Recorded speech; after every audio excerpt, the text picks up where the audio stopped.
dikasihi Tuhan, saya melihat wajah-wajah Bapak Ibu Saudara yang penuh ucapan syukur rindu untuk memuji dan memuliakan Tuhan. Amin. Mari sama-sama kita mau tundukkan kepala, kita mau masuk dalam hadirat Tuhan. Ya Aba, ya Bapa, inilah ucapan syukur kami dalam hati kami Tuhan. Kami membawa segenap kerinduan kami untuk memuliakan Engkau. Kami mengucap syukur Tuhan untuk setiap kebaikan-Mu, untuk setiap kasih-Mu. Kalau pada pagi hari ini Tuhan, kami boleh ada sebagaimana kami ada. Bukan karena kuat dan hebat kami Bapa, tapi karena kasih-Mu yang boleh Engkau terus nyatakan dalam kehidupan kami. Tidak ada yang dapat kami balas Tuhan untuk mengucap syukur padamu selain hanya puji dan sembah bagi-Mu saja ya Bapa. Penuhi setiap hati kami dengan Roh Kudus-Mu Tuhan Yesus. Haleluya Yesus.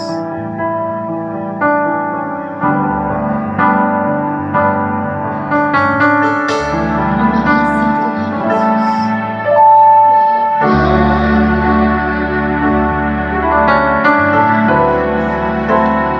Engkau sungguh baik.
kehidupan kami Tuhan. Kami siap untuk memuji dan memuliakan Engkau lebih dalam lagi. Haleluya. Amin. Haleluya. Seberapa banyak yang suka cita untuk memuji dan memuliakan Tuhan, boleh lambaikan tangan. Haleluya. Boleh kasih tos kanan kiri depan belakang, katakan Tuhan Yesus baik. Haleluya. Mau bersorak-sorai lebih lagi karena merasakan kasih dan kemuliaan Tuhan kita. Haleluya. Kita mau bersorak-sorai buat Tuhan. Amin. Boleh kasih tepuk tangan buat Tuhan. Kecaplah dan lihatlah betapa baiknya Tuhan itu. Rasakan dan nikmati kasih setia Tuhan. Kecaplah dan lihatlah, amin, betapa baiknya Tuhan itu. Rasakan dan nikmati kasih setia Tuhan. Syukur bagimu Tuhan, selamat bagimu Tuhan, Maha yang mengasihiku, Maha yang memeliharaku selamanya. Haleluya. Tuhan Yesus baik bagi setiap kita, amin. Kecaplah dan lihatlah betapa baiknya Tuhan itu. Rasakan dan nikmati kasih setia Tuhan. Kecaplah dan lihatlah, mari rasakan setiap kebaikannya dalam hidupnya. Amin. Rasakan dan nikmati kasih setia Tuhan. Syukur bagimu Tuhan, selamat bagimu Tuhan, Maha yang mengasihiku, Maha yang memeliharaku. Syukur bagimu Tuhan, selamat bagimu Tuhan, Maha yang mengasihiku, Maha yang memeliharaku selamanya. Haleluya. Bapak Ibu Saudara, seberapa banyak yang percaya kalau kita pada pagi hari ini boleh lihat anak-anak kita, suami kita, keluarga kita dalam keadaan sehat itu karena rasa cinta Tuhan bagi setiap kita, amin. Kalau gitu kita mau kasih ucapan syukur yang lebih lagi buat Tuhan. Kita mau kasih sorak-sorai yang lebih lagi buat Tuhan, amin. Boleh sorakan haleluya. Masih kurang semangat katanya, Tuhan Yesus baik. Sorakan haleluya. Haleluya. Kita mau nyanyikan lagu ini dengan penuh semangat lagi, amin. Kasih tepuk tangan buat Tuhan dong. Haleluya.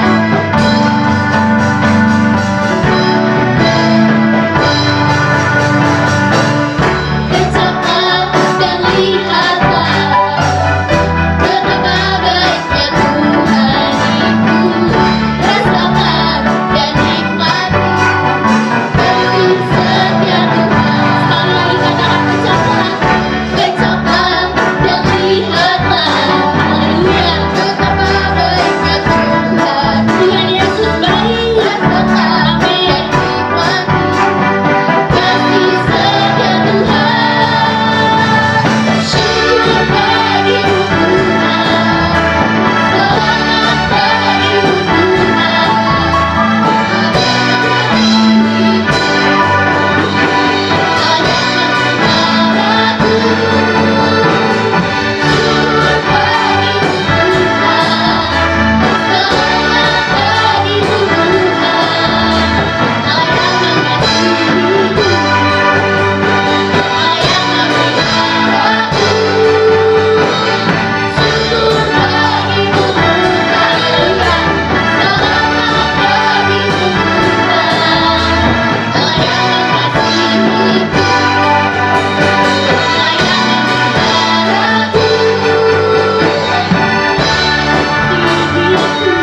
hidupmu, nafasmu saat ini adalah bukti kasih-Nya bagi setiap kita.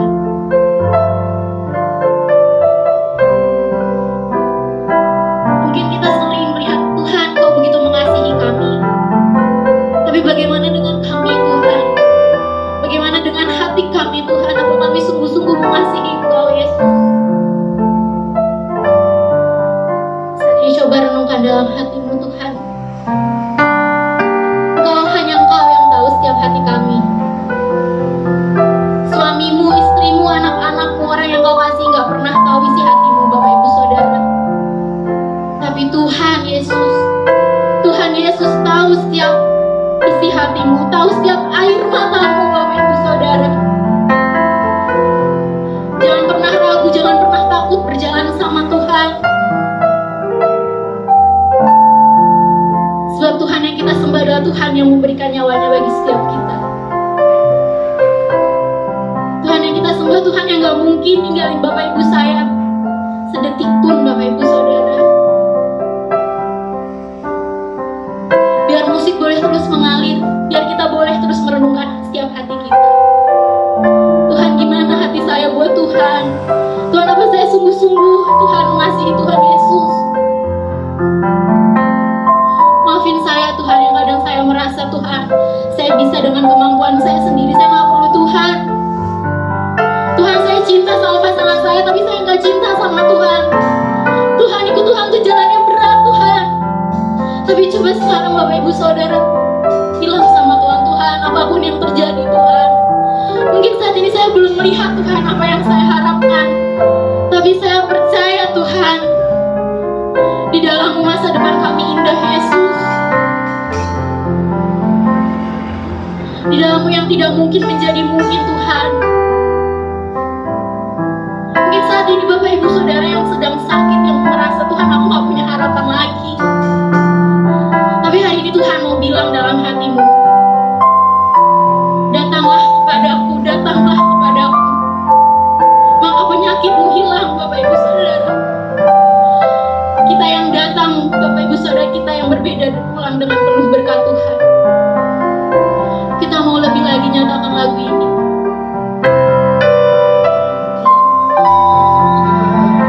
Haleluya, Yesus. Yang tak pernah habis di hidup. Biar kami boleh berjuang sampai garis akhir kami, Tuhan. Sampai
setiap hati kami Tuhan.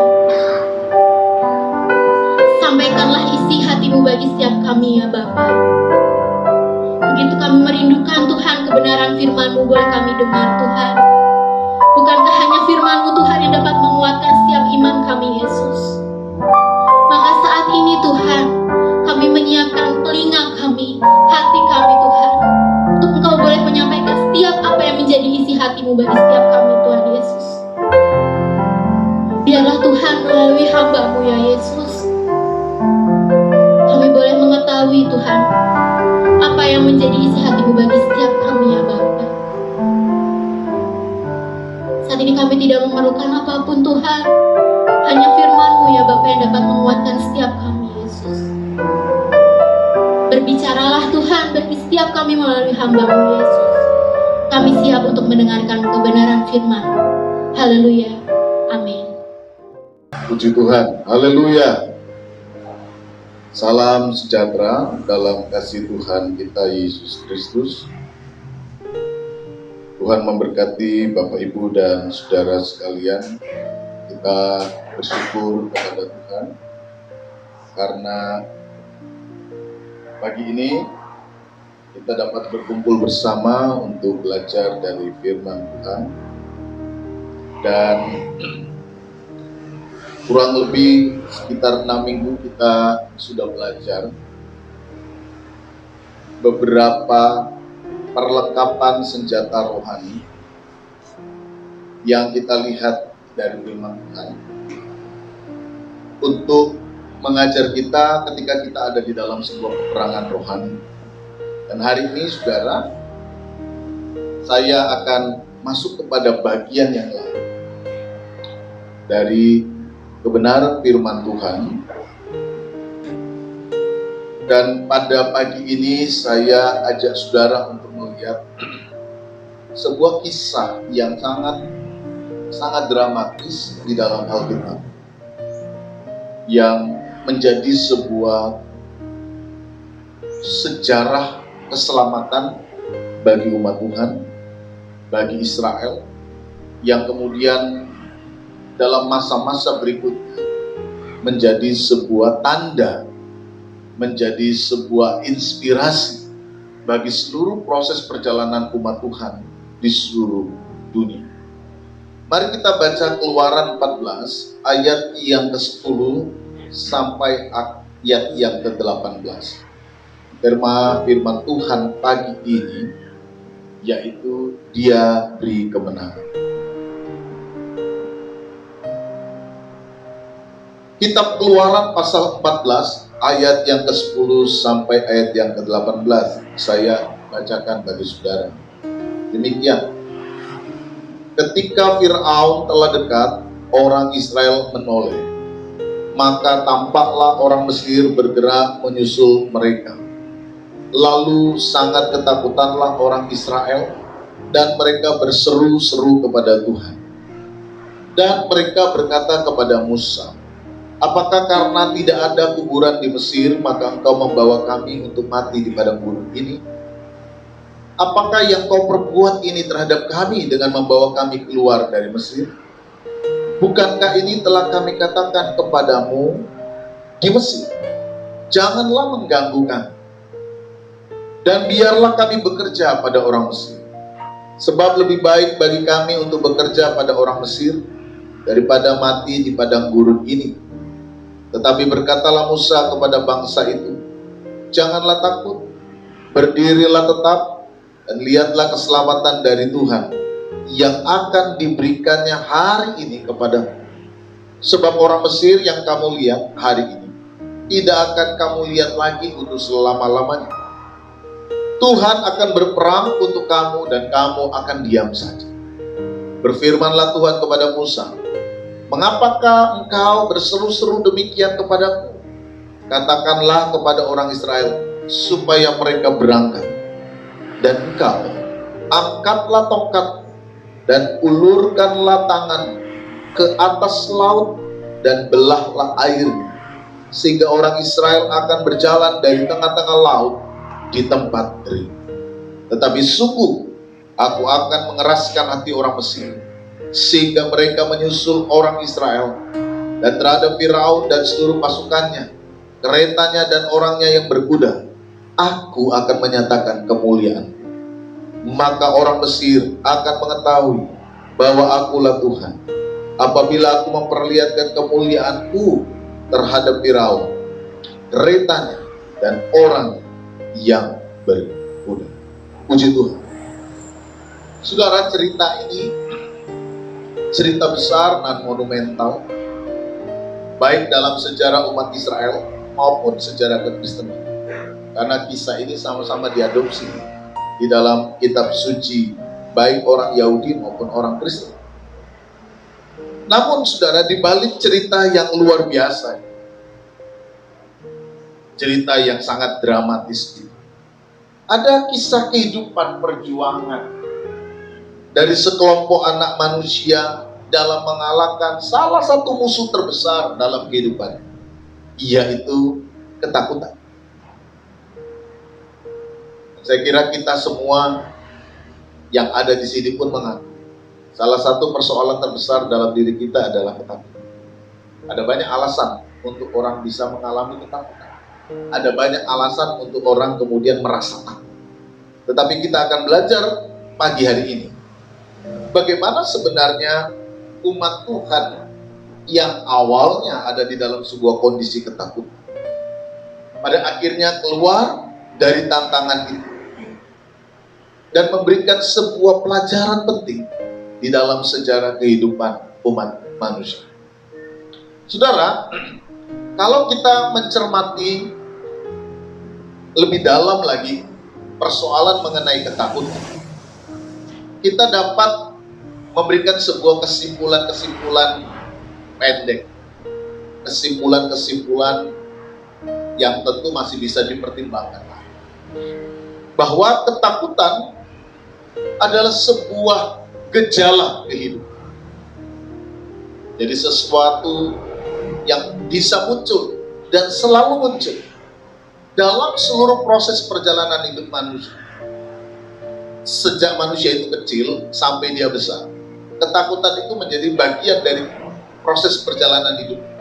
Masih kecil dia takut ketemu orang, masih kecil dia takut mau berjalan, masih kecil dia takut mau melangkah, masih kecil dia takut dengan gelap.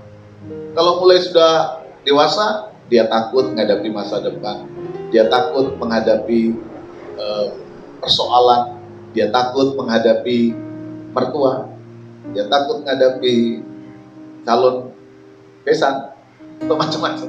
Ada banyak ketakutan di dalam diri manusia. Nanti kalau sudah menginjak masa-masa itu, mulai berpikir, gimana nanti kalau saya mati? Apa yang terjadi setelah kematian? Bagaimana kehidupan saya?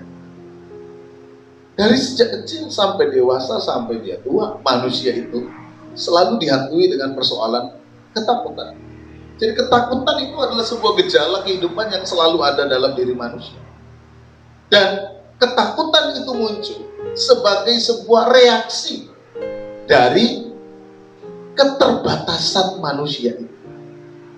Kita terbatas, tidak bisa menjangkau banyak hal, muncul rasa takut. Tadi seperti anak kecil, dia tidak bisa jalan, dia takut. Sudah dewasa, dia tidak bisa merangkai atau tidak bisa memahami masa depan, dia takut. Atau kalau orang yang sudah tua, ya tidak mesti tua sih, kalau udah bicara kematian itu kan orang bisa berpikir sejak kapan saja, memikirkan tentang sebuah dunia yang tidak pernah ia dapat jangkau. Dia berpikir, bagaimana sih situasinya seperti apa? Dia takut. Apakah saya akan menikmati sebuah pengalaman kehidupan yang jauh lebih baik atau tidak? Apakah nanti saya masih bisa berjumpa dengan istri, anak, cucu saya atau tidak? Pertanyaan-pertanyaan simple, namun dapat membawa orang dalam sebuah ketakutan. Ketakutan itu muncul sebagai sebuah reaksi karena kita terbatas. Nah, saudara, hal ini yang kita lihat di dalam bacaan kita tadi. Dalam Keluaran 14 ini, saudara melihat ada sebuah kondisi kehidupan umat Israel di mana mereka ada dalam sebuah keterbatasan. Keterbatasannya apa? Ketika mereka sudah berangkat dari Mesir, mereka sampai kira-kira di dekat tempat yang disebut Pihahiron, di dekat Laut Merah. Tiba-tiba Firaun menyusul mereka dengan bala tentara yang besar. Sekalipun Firaun sudah dihajar Tuhan dengan tulah, namun Firaun keras hati, lalu mengerahkan bala tentara, mengerahkan kereta perang, mengejar Israel, dan mereka bertemu di Pihahiron. Dari belakang orang Israel melihat ada Mesir. Dari belakang mereka melihat Firaun. Mereka tahu betapa ganasnya Firaun. Tetapi di depan mereka berhadapan dengan laut. Sebuah kondisi keterjepitan yang membuat orang Israel merasa takut. Saya kira kita sering ada di dalam posisi terjepit. Terjepitnya apa? Konteksnya kayak apa? Macam-macam. Dari tua sampai muda, dari anak-anak sampai tua, seringkali kita itu ketakutan karena kita ada dalam kondisi terjepit. Saudara mungkin bisa memeriksa kehidupan saudara masing-masing. Kapan saya merasa takut karena terjepit? Terjepit utang, terjepit deadline kerja, terjepit situasi. Di satu sisi harus begini, tapi di satu sisi dituntut begini. Saya ini harus bagaimana? Kita mengalami ketakutan karena kondisi terjepit. Israel juga begitu. Sebagai bangsa yang tidak pernah tahu berperang, yang hanya bisanya bekerja, sudah merasakan betapa ganasnya Firaun. Kemudian dia harus lepas karena Firaun dihajar oleh tulah. Saudara bisa membayangkan apa yang ada di dalam benak pikiran orang Israel. Ini Firaun ini kemarin habis kena tulah. Dia marah, dia kejar kita, habis kita. Kita mau lari kemana? Di depan kita ada Laut Merah. Mereka ada dalam sebuah keterjepitan. Nah, ketakutan, ya saudara, dari kehidupan orang yang terjepit atau orang yang mengalami ketakutan, itu buruk sekali reaksinya. Itu buruk. Nanti kita akan lihat bagaimana reaksi dari orang yang mengalami ketakutan itu begitu buruk dan bisa membahayakan seluruh proses perjalanan kehidupan kita. Namun saudara, kita sadari bahwa kita ini tidak bisa menyingkirkan semua ketakutan kita di dunia ini. Selama kita hidup, kita masih akan tetap dihantui, dibayangi ketakutan. Kalau Yesus khotbah jangan kamu khawatir, ini menunjukkan ada persoalan kekhawatiran, atau kalau kita pakai dalam bahasa kita hari ini, ketakutan di dalam diri kita. Kita tidak bisa menyingkiri ketakutan selama kita hidup. Namun sekarang persoalannya adalah bagaimana kita bisa menghadapi ketakutan itu setiap hari. Bagaimana kita dapat menghadapi ketakutan yang dapat memberikan dampak buruk kepada kita. Nah, mari kita lihat apa yang Alkitab ingin ajarkan kepada kita melalui kisah yang sangat dramatis ini. Bagaimana pada akhirnya kita dapat mengalahkan ketakutan, menerima kebenangan melalui iman yang Tuhan ingin ajarkan kepada kita melalui kebenaran kitab suci. Saudara, ketakutan tentu punya banyak alasan. Dan alasan-alasan yang kita dapat munculkan dari seluruh rasa takut kita itu sangat logis. Beralasan. Bukan sesuatu yang dibuat. Alasan kita tentang apa yang membuat kita rasa takut, membuat kita merasa takut itu, saya kira sangat manusiawi dan logis. Nah, mari kita coba lihat apa yang sebenarnya terjadi di dalam diri Israel. Ketika ketakutan yang logis itu pun masuk dan menguasai kehidupan seseorang, kita harus tahu bahwa reaksi dari sebuah kondisi ketakutan, kalau tidak dapat dijaga, tidak dapat dihadapi dengan baik, itu memiliki dampak yang begitu buruk. Coba kita lihat Keluaran pasal 14 ayat 11 sampai 12. Jadi sekalipun ketakutan itu logis, manusiawi, namun kalau itu tidak kita kelola dengan baik, saudara, ada persoalan. Dan mereka berkata kepada Musa, apakah karena tidak ada kuburan di Mesir, maka engkau membawa kami untuk mati di padang gurun ini? Apakah yang kau perbuat ini terhadap kami dengan membawa kami keluar dari Mesir? Bukankah ini telah kami katakan kepadamu di Mesir, janganlah mengganggu kami, dan biarlah kami bekerja pada orang Mesir, sebab lebih baik bagi kami untuk bekerja pada orang Mesir daripada mati di padang gurun ini. Saudara, ada dua hal minimal yang saya catat di sini. Reaksi yang muncul ketika seorang dikuasai ketakutan. Pertama, menyalahkan orang lain. Kalau orang sudah mengalami ketakutan, biasanya reaksi yang muncul menyalahkan orang. Nah, kalau sampai ini muncul, saudara, yang terjadi apa? Kita itu bukan mencoba meminimalisir persoalan, tetapi memunculkan persoalan.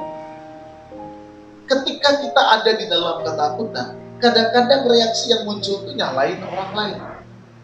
Sudahlah kita ini punya masalah, ditambah lagi dengan persoalan lain, yaitu menyalahkan orang lain. Manusia kan tidak mau disalahkan, sehingga akhirnya akan memberikan respon, dan kadang-kadang responnya jadi respon yang tidak baik. Masalah yang menyebabkan ketakutan belum selesai, munculkan lagi masalah yang baru. Masalah apa? Masalah tuduh-menuduh. Ketakutan ketika tidak bisa dikelola menciptakan persoalan-persoalan baru, sehingga akhirnya persoalannya menjadi bertumbuh. Tidak heran kadang-kadang saudara, ketika ada masalah dalam keluarga, biasanya yang bikin bentrok itu bukan akar masalahnya, tapi masalah-masalah berikutnya ini loh, tuduh-menuduhnya ini, sehingga masalah yang sebenarnya tidak selesai. Coba perhatikan dalam konteks kehidupan kita bersama, kadang-kadang yang bikin ramenya itu justru yang persoalan tambahannya tadi. Karena biasanya masalah yang awalnya itu tidak datang dari mereka, datang dari luar. Tapi ketika itu tidak direspon baik, ketakutan yang muncul itu tidak direspon baik, akhirnya tuduh-menuduh. Masalahnya Firaun, masalahnya Laut Merah. Tapi karena mereka takut, umat Israel nyalain Musa. Kamu sih bawa-bawa kami. Sudah baik-baik kami di Mesir. Padahal mereka juga teriak-teriak. Coba saudara nanti baca di Keluaran pasal 1. Bagaimana orang Israel teriak kepada Tuhan karena penindasan yang mereka alami. Allah datang lewat Musa, mau membebaskan mereka. Tapi giliran sekarang ada persoalan, mereka salah-salahkan Musa. Saudara, kita perlu cermati baik-baik ketika kita menghadapi persoalan, apalagi persoalan yang kemudian membuat kita takut. Jaga hatimu baik-baik supaya kau tidak menimbulkan persoalan-persoalan lain, baik kepada dirimu maupun orang lain, dengan menyalah-nyalahkan. Yang pertama. Yang kedua, orang yang mengalami ketakutan itu mulai akan menggeser tujuan kehidupan yang seharusnya. Mereka punya tujuan yang diberikan Allah, yaitu membawa mereka ke tanah Kanaan, tanah perjanjian yang penuh dengan madu, anggur, susu, kemakmuran yang luar biasa. Itu yang Tuhan mau berikan, karena Tuhan pernah berjanji kepada nenek moyangnya, dan Tuhan ingin mengembalikan mereka, karena Tuhan tidak ingin melihat mereka tertindas, karena Tuhan tidak ingin melihat mereka mengalami aniaya. Tuhan bawa mereka ke tempat yang baik. Tapi ketika ketakutan terjadi dalam proses perjalanan di mana Tuhan membawa mereka ke Kanaan, orang bisa muntir balik. Tujuan kehidupan yang seharusnya mereka ambil mulai digeser. Kadang-kadang ketika kita mengalami ketakutan, saudara, panggilanmu panggilan Tuhan pada hidupmu itu kadang-kadang mulai digeser-geser. Kenapa? Karena kita takut. Apa yang harusnya kita ambil, tidak jadi kita lakukan. Karena kita dikuasai ketakutan. Kita lebih mudah digiring kepada sebuah godaan yang menyeret kita untuk tidak berjalan kepada apa yang harus, apa yang sepatutnya, apa yang harus saya ambil. Digeser tujuan kita. Karena apa? Bayangan-bayangan ketakutan. Saudara punya idealisme yang bagus. Saudara sudah punya tujuan yang bagus untuk masa depan keluargamu, masa depan anak-anak. Tapi hanya ketakutan. Kita mulai menggeser idealisme itu. Dengan cara apa? Ambil jalan pintas. Mulai melakukan yang tidak benar. Mulai mengerjakan hal-hal yang tidak baik. Karena kita takut apa? Takut gagal, takut tidak sukses, takut tidak tercapai, takut ini. Takut itu bukan persoalan semata-mata persoalan mental ya. Kayak orang udah berani. Bukan sekedar takut itu. Tapi kadang-kadang ketakutan itu luas. Sampai kepada persoalan, saya takut menjalani hidup. Takut tidak sukses. Takut tidak bisa mencapai apa yang saya inginkan. Itu juga ketakutan. Yang bisa membuat orang menggeser seluruh tujuan-tujuannya yang baik. Apa yang seharusnya, apa yang sepatutnya, mulai tergeser. Lihat apa yang mereka katakan kepada Musa. Harusnya kau tidak usah bawa kami deh. Biarkan aja kami di Mesir. Biarkanlah kami bekerja di sana. Mengapa kamu harus mengubur kami di sini? Padahal ketika Tuhan katakan Tuhan mau membawa mereka sampai kepada tanah Kanaan, mereka siap.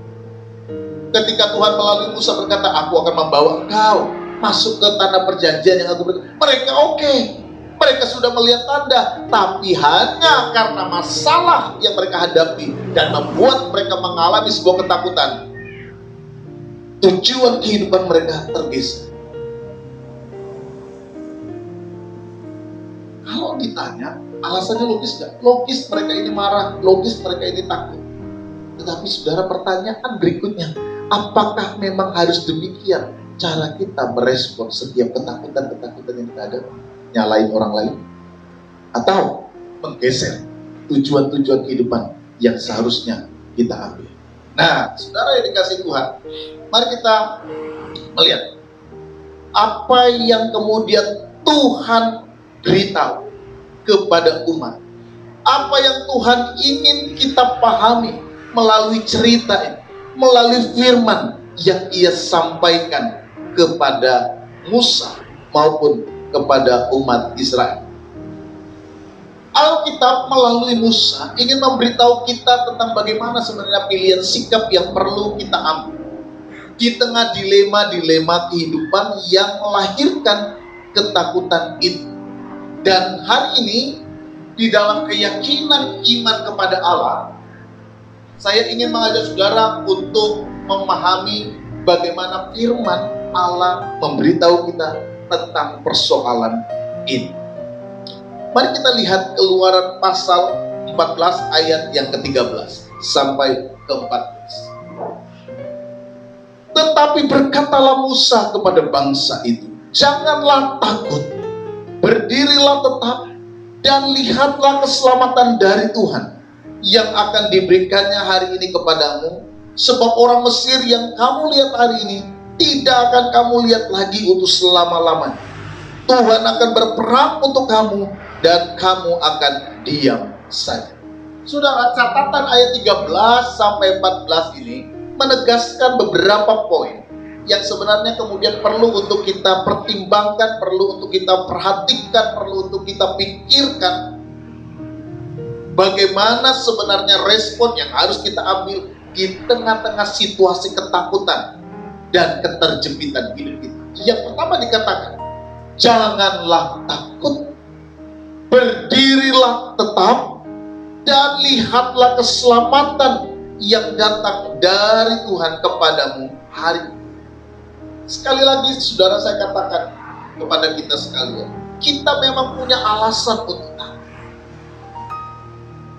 Dan itu manusiawi, bahkan logis untuk dinalar. Siapa yang tidak takut berada di dalam situasi terjepit seperti itu? Pertanyaannya adalah, kalau kemudian sudah takut dan merespon itu secara negatif, apa yang kemudian saudara dapat? Kalau takut, lalu kemudian kita tuduh-tuduh orang lain yang bersalah, suami kita, istri kita, anak kita, atau orang lain, lalu kemudian menggeser idealisme, apakah itu menjawab ketakutan kita dan memberi sesuatu yang jauh lebih baik? Ternyata tidak. Nah, apa yang kemudian Tuhan ingin sampaikan kepada kita? Sekalipun kita punya alasan untuk takut, tetapi kita juga punya alasan untuk dapat mengalahkan ketakutan. Ini perspektif iman yang ingin ditawarkan oleh Alkitab kepada kita. Ini cara pandang Alkitab yang mau dipresentasikan kepada kita melalui firman Allah, bahwa kita punya alasan juga untuk mengalahkan ketakutan itu. Dan alasan untuk mengatasi rasa takut bukan dari kemanusiaan kita. Karena apa? Manusia kita rapuh, kita terbatas. Karena terbatas, maka muncul rasa takut, karena kita tidak bisa menguasai segalanya.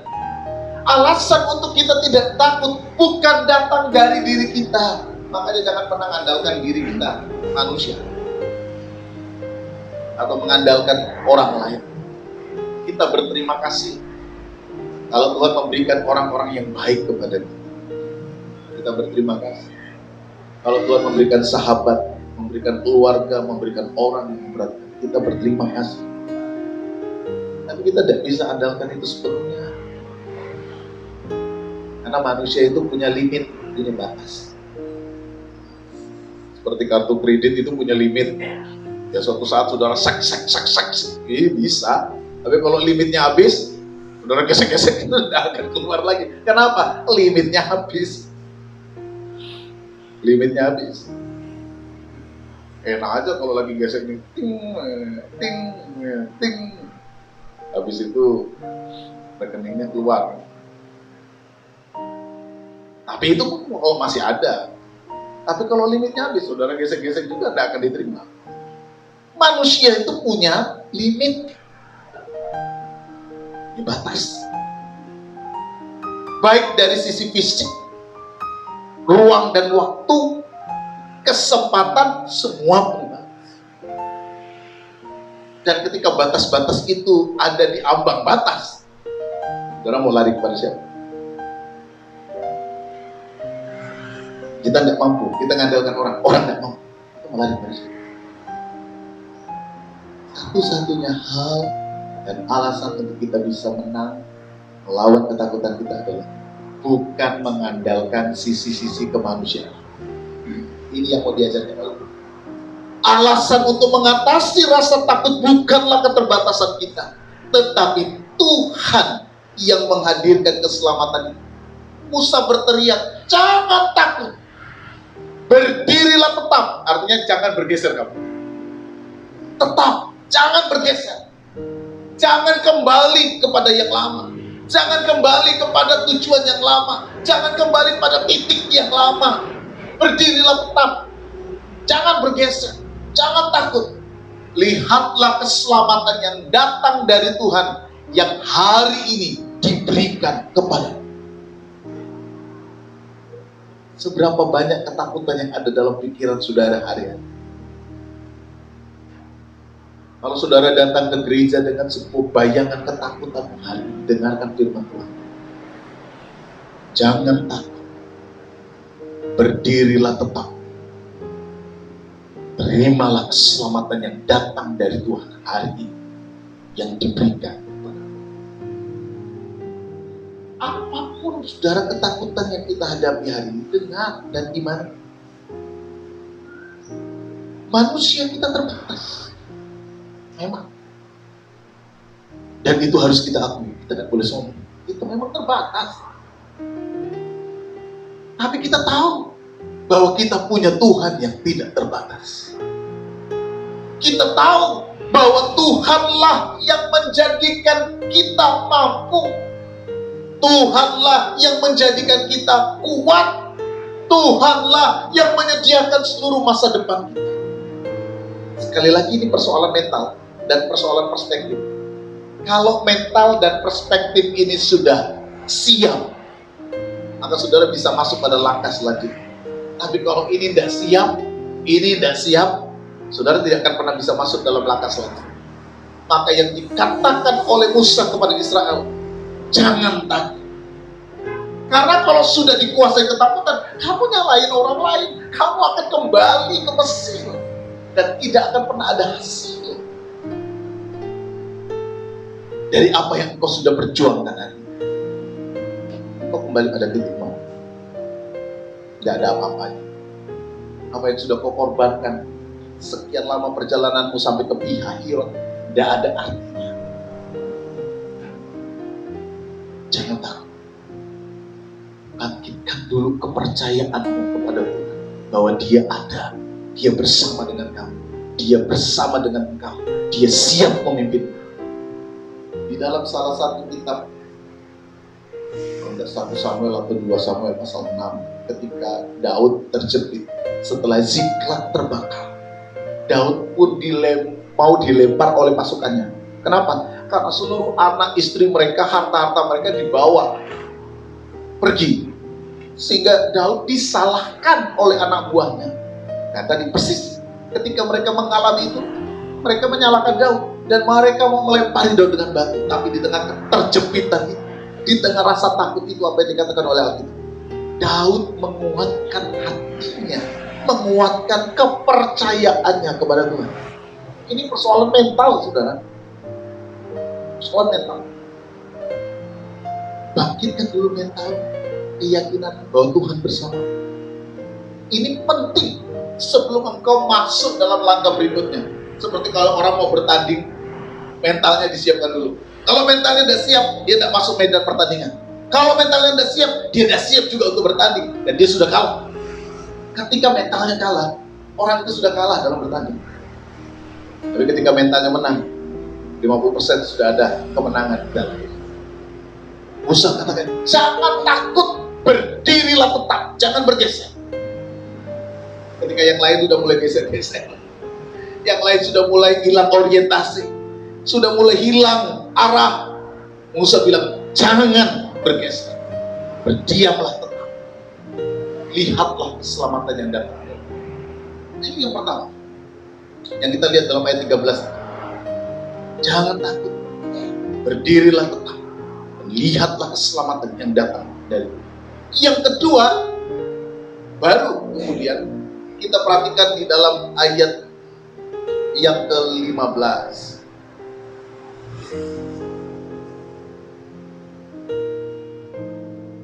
Berfirmanlah Tuhan kepada Musa, mengapakah engkau berseru-seru demikian kepada aku?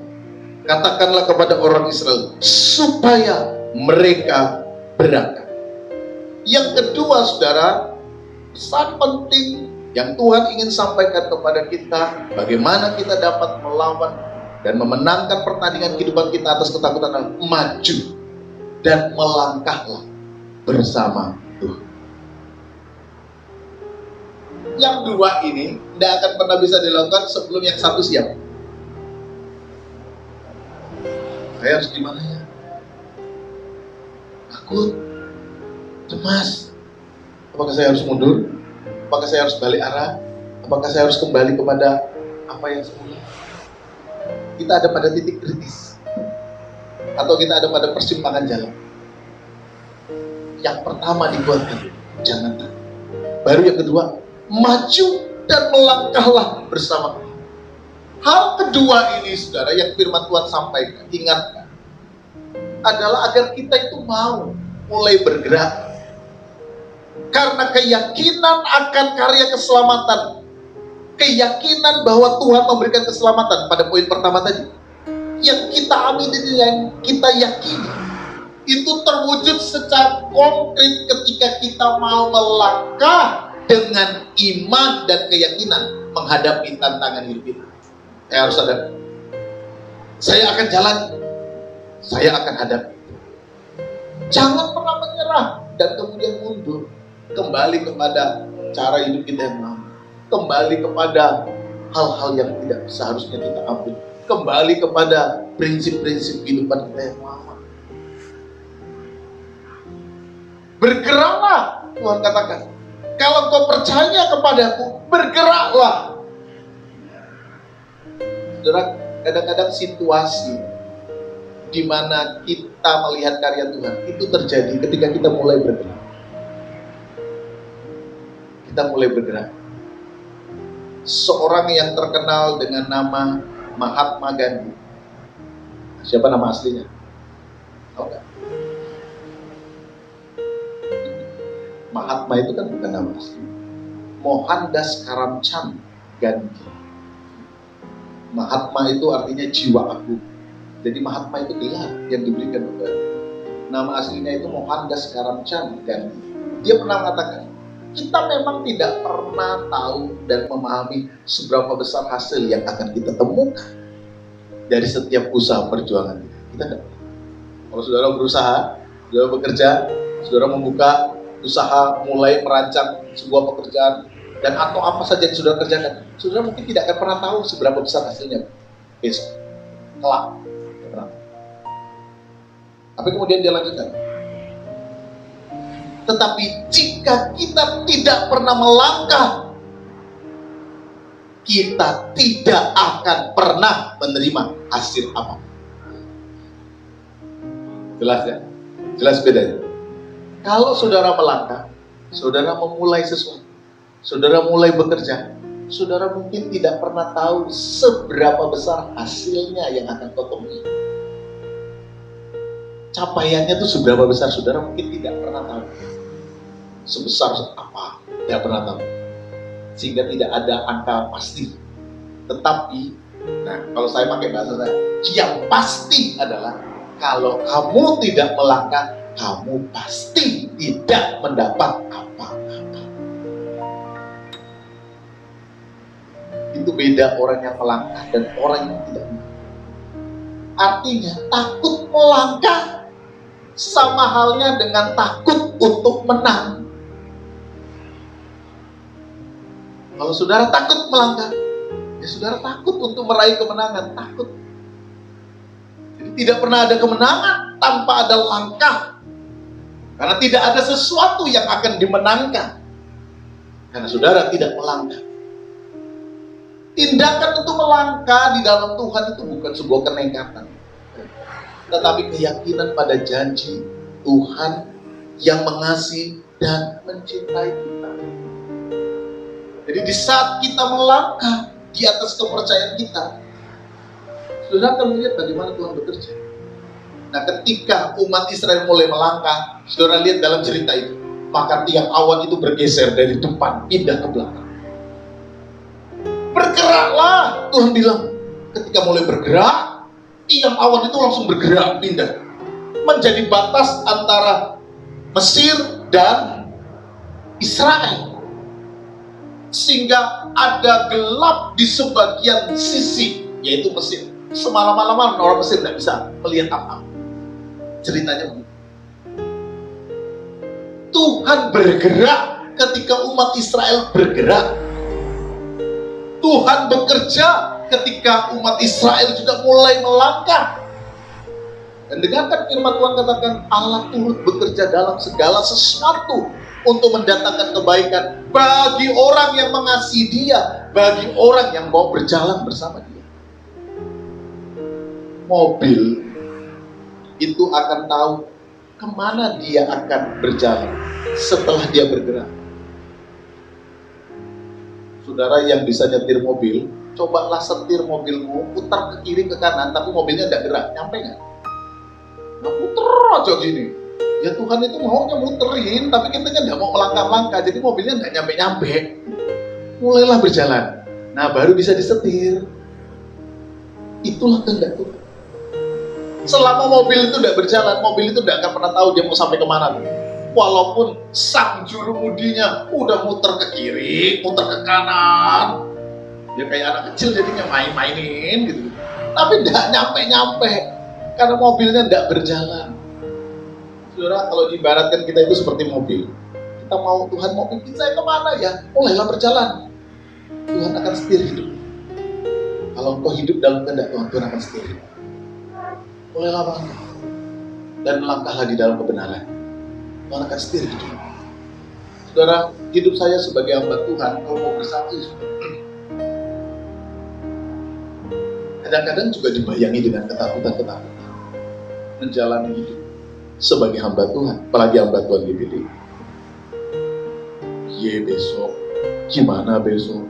Ketika mulai masuk dalam pelayanan di Wates, bertanya, bingung juga, membuat macam-macam perhitungan, kalkulasi dan sebagainya. Tentu saya tidak sampaikan kepada saudara, kan? Waktu itu masih muda, masih mulai masuk berumah tangga. Gimana itu? Perhitungan-perhitungan manusianya nggak bisa. Perhitungan-perhitungan manusianya nggak cocok. Perhitungan-perhitungan manusianya nggak klop. Antara apa yang masuk dan apa yang keluar, gimana mau hidup ini? Perhitungan manusia. Tetapi dalam proses perjalanan sudah mulailah melangkah, mulailah menjalani, mulailah menghidupi. Termasuk kemudian ketika saya mulai terus berjalan dan mulai menapaki seluruh proses dengan tujuan-tujuan yang lain, studi dan sebagainya. Pertanyaan-pertanyaan itu selalu muncul. Tetapi belajar dari pengalaman, belajar dari apa yang sudah dilewati, melangkahlah bersama Tuhan dengan sebuah keyakinan dan kebenaran. Maka kau akan lihat sesuatu yang jauh lebih dari pernah apa yang kau pikirkan dalam hidup. Tidak bisa dinalar kadang-kadang dalam pikiran-pikiran, hitungan-hitungan ekonomis. Tapi dalam kenyataannya, proses perjalanan hidup, kita melihat sesuatu yang Tuhan tunjukkan dari pengalaman. Dan pengalaman itu seperti yang kita lihat di dalam Alkitab.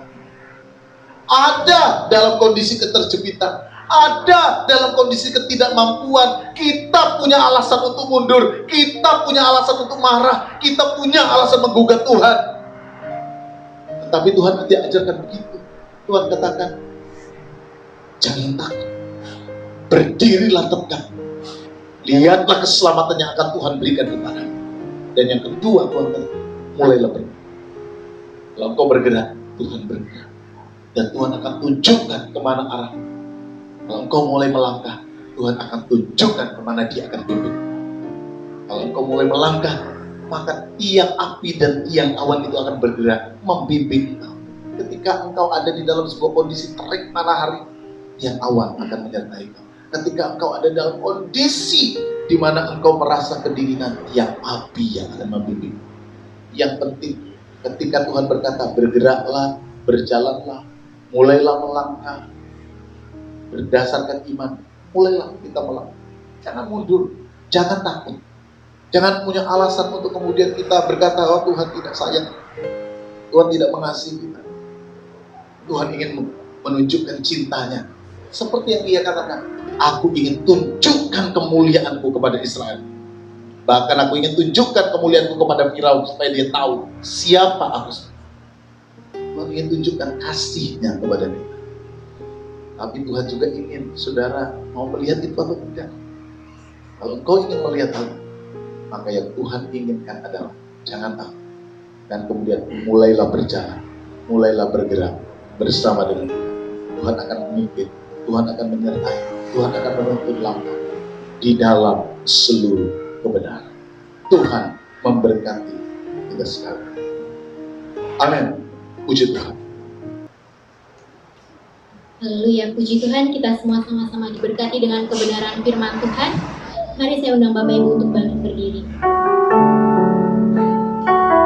Kita mau merenungkan setiap firman yang telah boleh kita dengar bersama. Haleluya, Yesus.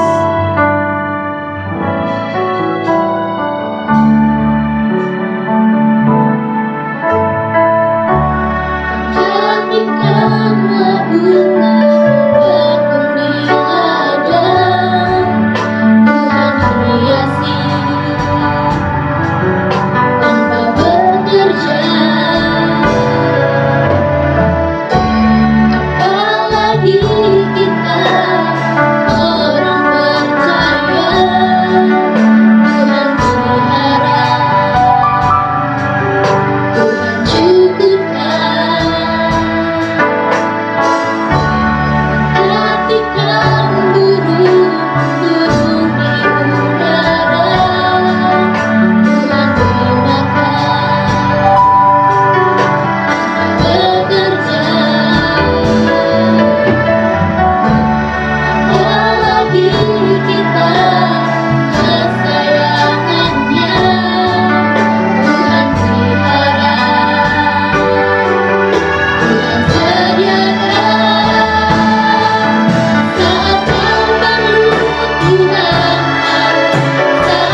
pada pagi hari ini.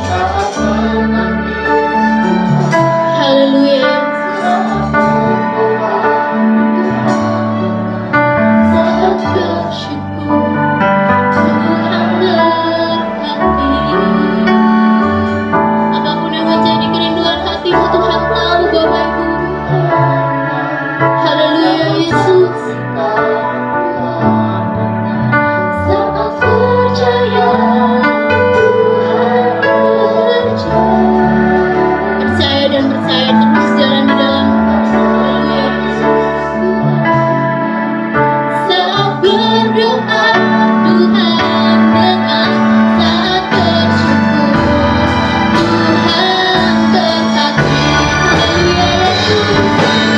Saat kau perlu Tuhan mau, saat kau minta Tuhan dengar, saat percaya Tuhan bekerja. Saat menangis Tuhan tahu, saat berdoa Tuhan dengar, saat bersyukur Tuhan berkati. Saat kau perlu Tuhan tahu, saat meminta Tuhan dengar, saat percaya Tuhan bekerja. Saat menangis Tuhan tahu, saat berdoa Tuhan dengar, saat bersyukur Tuhan berkati. Saat bersyukur Tuhan berkati. Saat bersyukur Tuhan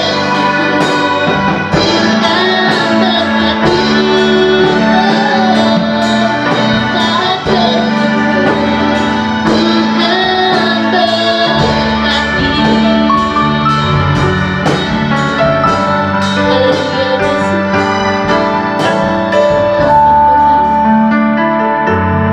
Terima kasih untuk firman yang boleh kami dengar Tuhan pada pagi hari ini Yesus. Teruslah jalan bersama kami Tuhan. Haleluya Yesus. Nanti dengan kasih Ibu Gembala pimpin kita di dalam.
Amin.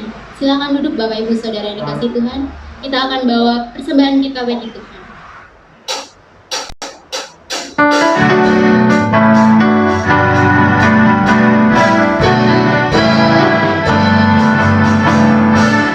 Kecaplah dan lihatlah betapa baiknya Tuhan itu. Rasakan dan nikmati kasih setia Tuhan. Kecaplah dan lihatlah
sekalian, kiranya Tuhan memberkati Bapak Ibu Saudara berlipat-lipat kali.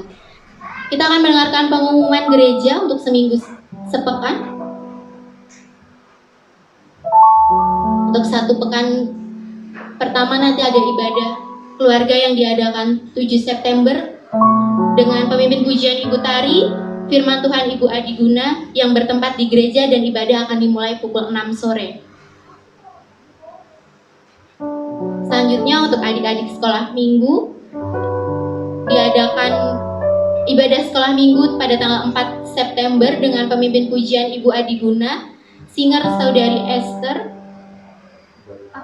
Ibadah minggu Bapak Ibu Saudara tanggal 4 September 2022 dengan pemimpin pujian Ibu Adi Guna, singer Saudari Esther, LCD Saudari Vita, cek suhu nanti Saudari Yunita, dan Asher Ibu Wiwi. Untuk tim musik, semua tim musik seperti biasa. Dan dilanjutkan ibadah sekolah minggu yang akan memimpin pujian nanti ada Kak Vita, dan firman Tuhan akan dilayani oleh Ibu Gembala. Ibadah pemuda bertempat di gereja dengan pemimpin pujian Kak Sabrina dan singer sharing firman Tuhan Bapak Gembala, dan musik juga akan dilayani oleh Bapak Gembala.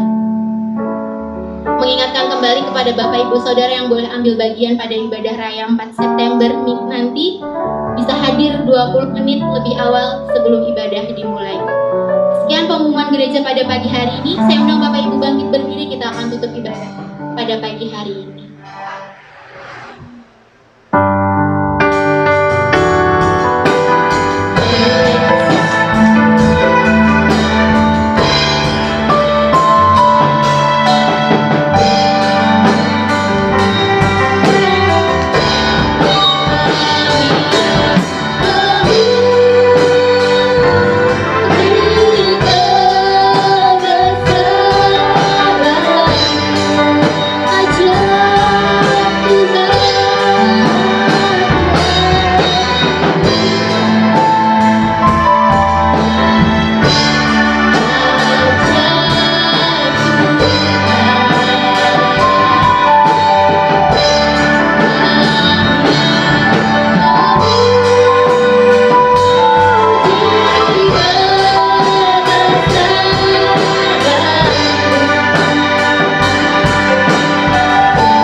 Mari kita berdoa. Kami bersyukur dan berterima kasih kepada Tuhan yang baik, yang sudah memimpin ibadah kami dari awal hingga akhirnya. Kami bersama-sama dapat memuji, memuliakan nama Tuhan. Dan kami percaya bahwa firman yang sudah kami dengar, firman yang akan bertumbuh, yang mengajar, yang membimbing, memimpin, menuntun kami semua menjadi orang-orang yang hidup benar dan taat Tuhan. Dan biarkanlah setiap hidup kami diberi kekuatan dan melihat kemenangan yang datang dari Tuhan di dalam seluruh perjuangan kehidupan. Terima kasih buat ibadah yang diberkati. Terima kasih buat kesempatan Tuhan berikan kepada kami semua untuk dapat beribadah, memuji, memuliakan nama-Mu pagi ini. Engkau memberkati setiap pelayan-pelayan-Mu yang sudah mengambil bagian di dalam pelayanan pagi ini. Engkau memberkati setiap anak-anak Tuhan yang sudah datang beribadah, memuji, memuliakan, dan membesarkan nama Tuhan. Engkau yang kiranya memberkati, Engkau kiranya menolong, Engkau yang kiranya memberikan kekuatan kepada kami semua. Dan biarkanlah berkat dan sukacita dari Allah kiranya turun atas setiap kehidupan anak-anak-Mu. Bahkan minggu yang akan kami jalani, minggu yang baru, kami mohon berkat dan tangan Tuhan kiranya terus terkedang atas kami, sehingga memberikan kami kemampuan untuk terus berjalan di dalam firman. Bahkan setiap pilihan-pilihan, keputusan yang kami ambil, kiranya semuanya bergerak, semuanya dibangun di atas kebenaran firman. Jadikan kami saksi-saksi, jadikan kami anak-anak yang takut akan Tuhan, semakin mengasihi Tuhan, mencintai Tuhan di dalam kehidupan kami. Berkati setiap ibadah-ibadah kami, dan biarkan Tuhan berikan kerinduan dalam hati kami untuk beribadah, untuk menghargai setiap jam-jam ibadah yang Tuhan masih izinkan untuk berikan kepada kami. Kesempatan yang kami miliki, biarlah kami manfaatkan, kami sungguh-sungguh pakai untuk kami gunakan untuk melayani Tuhan, untuk beribadah, untuk melihat bagaimana karya Tuhan yang besar terus Tuhan kerjakan di dalam setiap kehidupan kami anak-anak. Hamba berdoa bagi setiap hidup rumah tangga anak-anak. Engkau memberkati setiap pekerjaan, Engkau memberkati setiap usaha, Engkau memberkati setiap pendidikan anak-anak, baik mereka yang ada di jenjang pendidikan yang rendah sampai yang tinggi. Tuhan memberkati dan menolong. Jadikan mereka saksi-saksi Tuhan dan pakai mereka untuk kemuliaan bagi nama Tuhan. Terima kasih Bapa. Kami juga berdoa bagi saudara-saudara kami yang tidak bisa hadir karena persoalan fisik mereka, atau mereka yang sedang keluar kota, mereka yang sedang berhalangan karena berbagai persoalan lain. Tuhan tolong untuk mereka dapat melihat karya Tuhan juga di dalam setiap hidup mereka. Kembalikan pada minggu yang akan datang bersama-sama kami untuk kemuliaan, memuji dan membesarkan nama Tuhan. Pagi ini kami juga berdoa bersama-sama bagi mertua dari Ibu Prihati yang hari ini terbaring di Rumah Sakit Sarjito. Kami berdoa Tuhan, mohon kemurahan Tuhan. Kondisi kehidupannya kami serahkan ke dalam tangan-Mu. Tuhan kiranya menjamah ibu mertua dari Ibu Prihati, orang tua dari Bapak Kris, di dalam nama Yesus. Mujizat Tuhan dinyatakan. Ada kesembuhan, ada pertolongan. Kami hanya bisa berharap padamu Tuhan, karena Engkaulah satu-satunya pertolongan kami. Kiranya Tuhan berkemurahan, menjamah kehidupannya, dan memberikan kemuliaan kesembuhan. Pada saudara-saudara kami yang lain, yang mungkin sakit, Tuhan juga jamah, Tuhan juga tolong, pulihkan hidup mereka. Biarlah mereka melihat keselamatan yang datang dari Tuhan hari ini atas hidup mereka, di dalam nama Tuhan Yesus Kristus. Saya berdoa buat ibadah sore nanti, Tuhan kiranya juga yang memberkati, dan biarlah semuanya diberkati oleh Tuhan. Kami menyerahkan kehidupan kami semua ke dalam tangan Bapa. Sebentar kami akan pulang ke rumah masing-masing. Pimpinan serta tuntun kami dalam perjalanan, dan tibakan kami di rumah dengan selamat. Turunkanlah berkat-Mu bagi Indonesia, berkat-Mu bagi bangsa kami, bagi pemimpin-pemimpin bangsa kami, biar mereka diberi hikmat oleh Tuhan. Sekarang turunkanlah tangan berkat-Mu bagi kami sekarang. Saudaraku yang terkasih, pulang, bawalah berkat-Mu. Kiranya anugerah damai sejahtera dari Tuhan Yesus Kristus, kasih Allah Bapa dalam persekutuan Roh Kudus turun atas kita sekalian hari ini sampai selama-lamanya, dalam berkat nama Tuhan Yesus Kristus. Haleluya. Amin. Selamat siang. Tuhan memberkati Bapak Ibu dan saudara sekalian.